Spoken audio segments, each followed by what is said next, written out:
Oyo kabeire umukonyi bw'umurai bwense Rigathi Gachagua otebire ugusarika kwa murembe ime yense ya Kenya kwa ireira batari boigo n'abageni b'ubunchuriria ime ya Kenya na isiko gutwara ubwoba boigo usingereire goteba buna abasongo nigo bari n'ubwoba kobeka ebiasara byabo ime yense ase eng'encho y'eriberera ria siasa.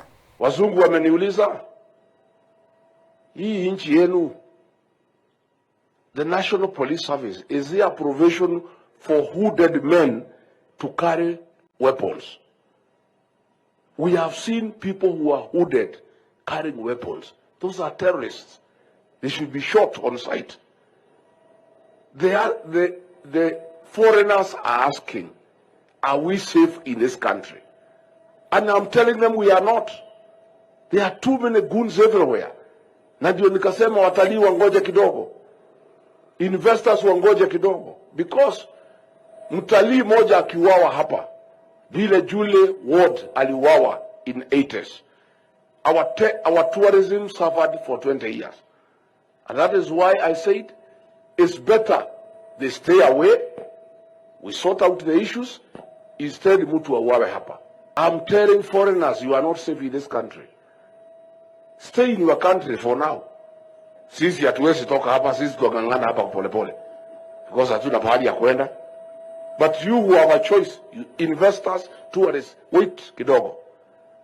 Because Ruto amesema goons imekwisha.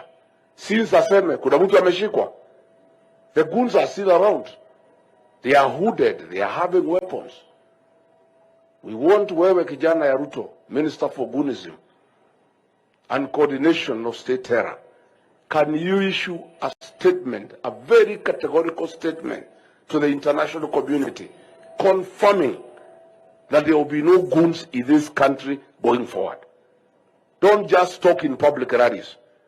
Issue a statement to the international community that you have dealt with the goons and goons will not be allowed again to harass people in this country.